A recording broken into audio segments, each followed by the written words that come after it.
성토요일 아침. 밤이 무덤 위로 지나갔고 그곳에는 인간 하느님의 몸이 묻혀 있었다. 죽음은 그 조용한 동굴에서 승리하며 모든 피조물에게 생명을 주시는 그분을 사로잡는다. 그러나 그의 승리는 곧 끝날 것이다. 병사들은 최선을 다해 그 무덤 위를 지켜볼 수 있다. 그들은 그의 부활을 위해 정해진 순간이 오자마자 예수 죄수를 붙잡을 수 없다. 거룩한 천사들이 그곳에 있으며 생명이 없는 그분의 몸을 심오하게 흠모하고 있으며 그분의 피는 땅과 하늘에서 만물을 화해시키는 것입니다. 골로새서 1시 20분. 그러나 영혼으로부터 분리된 짧은 간격 동안 이 몸은 여전히 하느님의 아들의 인격과 연합되어 있다. 그래서 마찬가지로 영혼은 몸으로부터 분리되는 동안 순간적으로 말씀과의 연합을 잃지 않았습니다. 신성은 또한 갈보리에 뿌려진 피와 연합되어 있으며 인간 하느님의 부활의 순간에 그의 신성한 정맥 속으로 다시 한번 들어가야 한다. 또한 무덤으로 돌아가 묻힌 예수의 몸을 흠모합시다. 이제 마침내 우리는 죄가 행한 일을 이해하게 됩니다. 죄로 말미암아 죽음이 세상에 들어왔습니다. 비록 예수 죄를 알지 못할지라도 고린도후서 5시 21분 그가 죽음이 그를 다스리도록 허락하셨음에도 불구하고 그분은 우리에게 덜 쓰라린 것을 만드시고 그분의 부활로 말미암아 우리가 죄로 말미암아 빼앗겼던 영생을 우리에게 회복시키시기 위함입니다. 우리는 우리 예수의 죽음에 얼마나 감사해야 하는가. 성육신이 됨으로써 그는 종이 되었다. 빌립보서 2대7. 그의 죽음은 여전히 더 깊은 굴욕이었습니다. 그의 몸이 생명이 없고 차갑게 놓여있는 이 무덤의 광경은 우리에게 죽음의 힘보다 훨씬 더 중요한 어떤 것을 가르쳐준다. 대신 그것은 인간에 대한 하나님의 광대하고 이해할 수 없는 사랑을 우리에게 계시한다. 그분은 우리가 그분의 굴욕으로 얻어야 한다는 것을 아셨습니다. 그의 굴욕이 클수록 우리의 승령은 켜집니다. 이것이 그의 원칙이었고 그것은 그를 지나친 것처럼 보이는 것으로 이끌었습니다. 그러므로 우리에게 생명을 주는 이 성스러운 무덤을 사랑합시다. 우리는 십자가 위에서 우리를 위해 죽으신 것에 대해 그분께 감사드렸습니다. 그분께 감사드리지만 가장 기분 좋게도 자신을 낮추셨고 우리를 위해서 심지어 무덤까지 겸손하게 해주신 것에 대해 감사합시다. 그리고 이제 예루살렘에서 밤을 보내신 거룩하신 어머니를 방문하여 가장 슬픈 기억 속에서 그녀가 목격한 장면들을 살펴보자. 그녀의 예수는 가능한 모든 모욕과 잔인함의 희생자였다. 그는 십자가에 못 박혔다. 그의 고귀한 피는 그 5 상처들로부터 급류로 흘러나왔다. 그는 죽었고 이제 온더 무덤에 묻혀있다. 마치 그가 단순한 사람일 뿐인 것처럼, 그래, 사람들 중에서 가장 비참한 사람인 것처럼. 이 긴 시간 동안 다윗의 딸의 눈에서 얼마나 많은 눈물이 떨어졌지만 그녀의 아들은 그녀에게 돌아오지 않았습니다. 그녀 근처에는 막달라가 있습니다. 어제의 사건들로 인해 가슴이 아팠던 그녀는 슬픔을 말할 말이 없습니다. 왜냐하면 예수는 사라졌고 그녀가 생각하는 것처럼 영원히 그녀의 슬픔을 말할 말이 없습니다. 막달라보다 예수에게 널 사랑받는 다른 여자들은 그럼에도 불구하고 여전히 그에게 사랑스럽게도 불화한 어머니 주위에 서 있다. 그들은 모든 것이 끝날 때까지 갈보리에 머물기 위해 모든 모욕과 위험을 용감하게 견뎌냈으며 안식일이 끝나자마자 무덤과 예수의 몸을 기리기 위해 막달라와 함께 다시 돌아올 계획입니다. 마리아의 양아들이자 예수의 사랑하는 제자인 요한은 슬픔으로 억압받고 있다. 사도들과 제자들의 다른 사람들도 애통의 집을 방문합니다. 참회하고 겸손한 베드로는 자비의 어머니 앞에 나타나지 않을까 두려워한다. 마침표 제자들 중에는 아리마대 요셉과 니고데모가 있습니다. 우리는 그 대화를 쉽게 상상할 수 있습니다. 그것은 예수의 고통과 죽음, 그리고 유대인들의 배은망덕함에 관한 것입니다. 교회는 오늘날의 테네브라에 대한 7차 후원에서 이 사람들을 다음과 같이 표현한다. 보라. 의로우신 분이 어떻게 되시는지, 그리고 거기. 마음에 그것을 마음에 새기는 자는 아무도 없다. 죄악이 그 길을 가졌습니다. 그는 깎는 자 밑에서 어린 양처럼 침묵을 지켰고 입을 열지 않았다.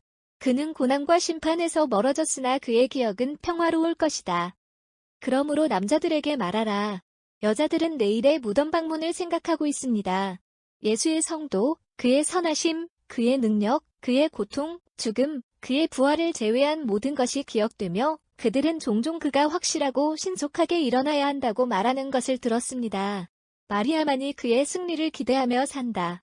그녀 안에서 성신의 발현이 확인되었는데 거기서 용감한 여인에 대해 말하면서 그는 이렇게 말한다. 그녀의 등불은 밤에 내놓지 않을 것이다. 잠언 31:18. 그녀의 용기는 실패하지 않는데 왜냐하면 그녀는 무덤이 죽은 자를 내어줘야 한다는 것을 알고 있고 그녀의 예수이 다시 생명으로 살아날 것이라는 것을 알기 때문이다.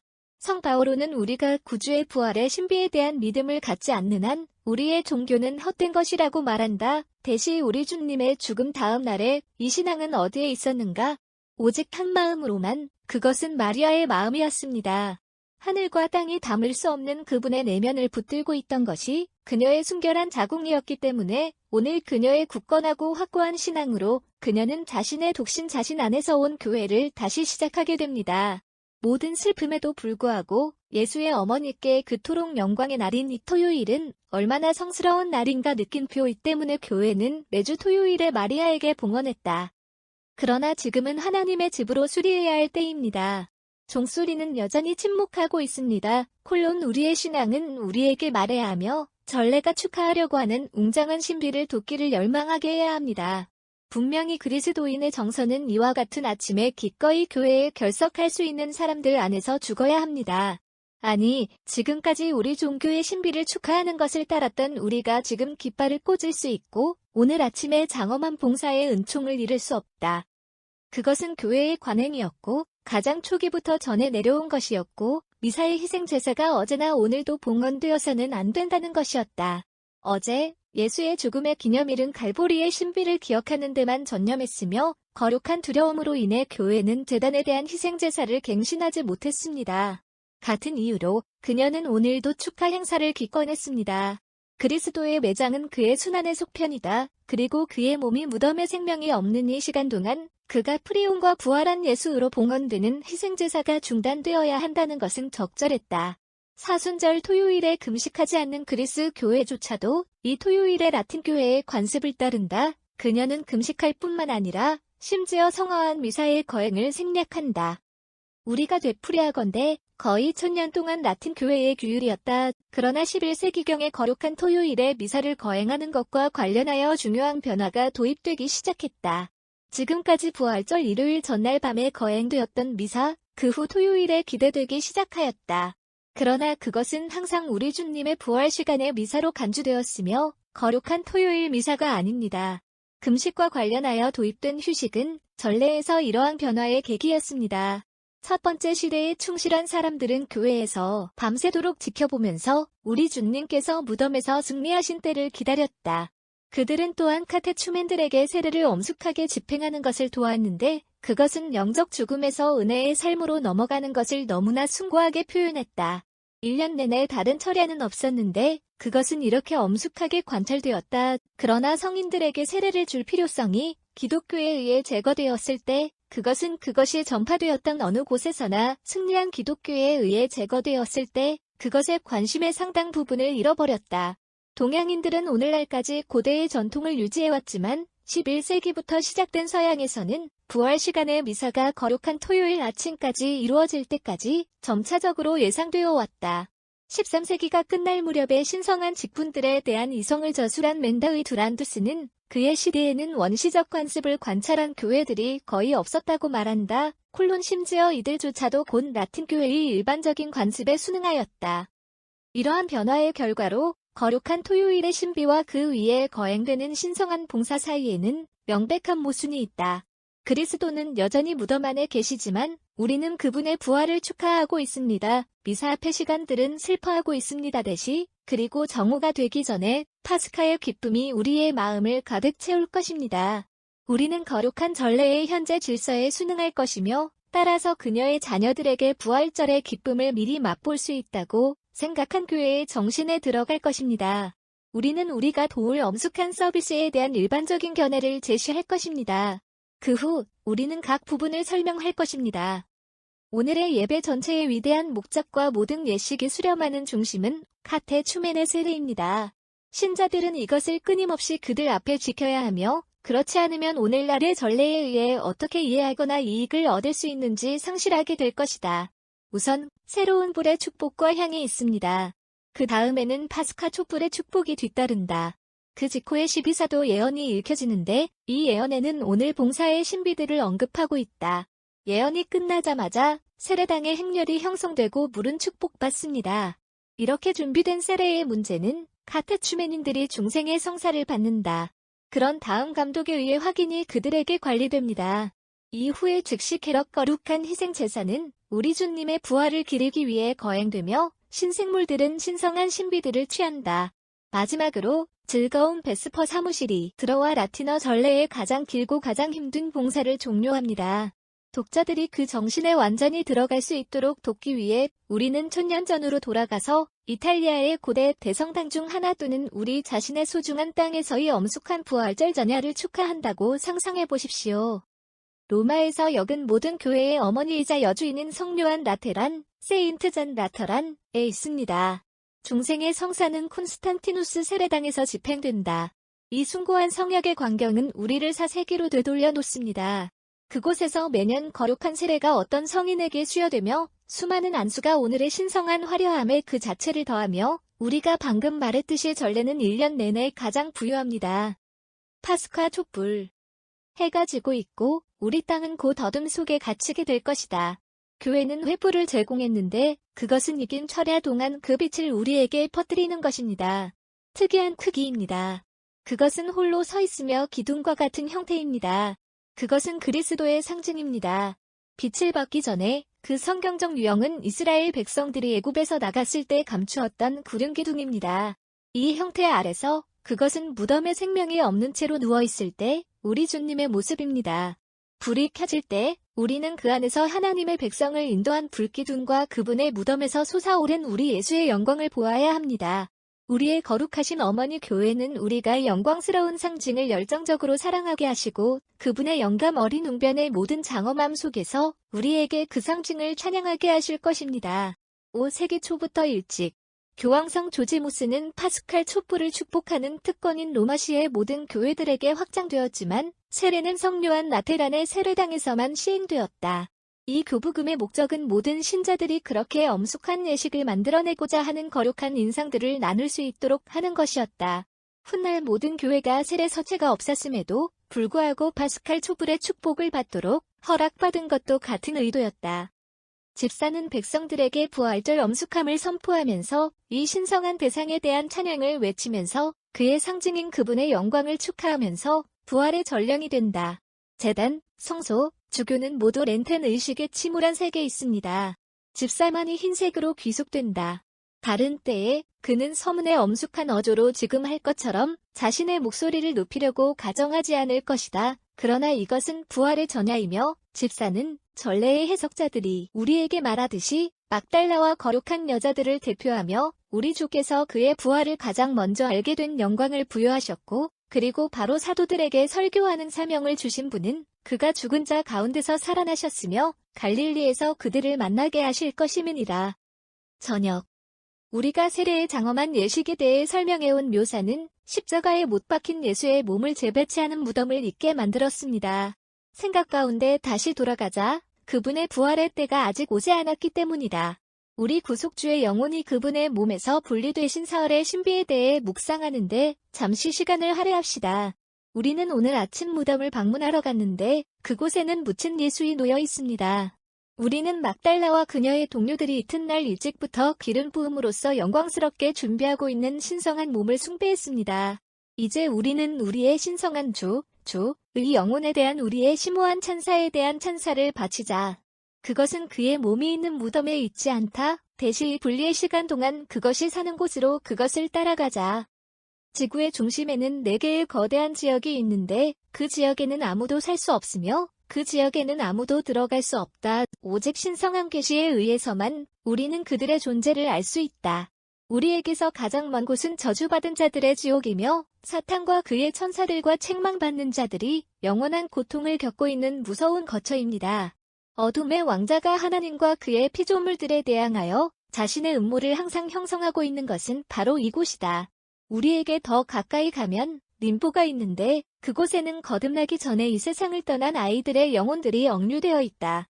교회로부터 가장 큰 호의를 얻은 의견은 이 영혼들이 아무런 고통도 겪지 않는다는 것이다.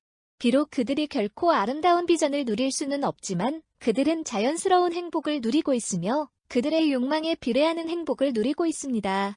이 자녀들의 거처 위에는 은총의 상태에서 이 생을 떠난 영혼들이 더 작은 죄의 얼룩으로부터 자신을 깨끗이 씻거나 신성한 공의로 인해 여전히 현세적 형벌의 빚을 갚는 것을 만족시키는 추방의 장소가 있다. 그리고 마지막으로 우리에게 더 가까이 있는 것은 옛 율법 아래 죽은 성도들을 하늘에서 지키는 림보입니다. 우리의 첫 번째 부모 아벨, 노, 아브라함, 모세, 다윗, 선지자들이 여기 있습니다. 그 위대한 아라비아 성자, 욥과 같은 의로운 이방인들, 그리고 복되신 어머니의 부모인 요아킨과 엔, 요셉, 그녀의 배우자, 그리고 그의 양육자인 아버지, 그리고 그의 선구자인 요한과 같이 우리 주님과 밀접하게 연결되어 있던 거룩한 인물들, 그리고 그의 거룩한 부모인 제커리와 엘리자베스와 함께 구속주의 피로 하늘의 문이 열릴 때까지 의인 중 어느 누구도 더 올라갈 수 없다. 그들이 이 생 동안 얼마나 거룩했던가. 그들은 죽은 후에 림보로 내려와야 한다. 우리는 구약의 무수한 구절들을 만나는데 여기서 지옥에 대해 언급하고 있는데 여기서 지옥, 즉 우리가 림보라고 부르는 땅의 중심에 있는 지역들의 그 부분은 하나님의 종들 중 가장 거룩한 자들조차도 거처로 언급된다. 오직 신약전서에서만 천국이 사람의 거처라고 언급된다. 의인의 림보는 기대와 포로의 고통을 넘어서는 고통의 것이 아닙니다. 그곳에 거하는 영혼들은 은총 안에서 확증되며 미래의 어떤 기간에 무한한 행복을 누리고 있다고 확신한다. 그들은 아담의 죄의 결과인 일긴 추방을 사임하게 감당한다. 그리고 그들이 구원받을 시간이 가까워지는 것을 보았을 때 그들의 기쁨은 우리가 상상할 수 있는 모든 것 이상이었습니다.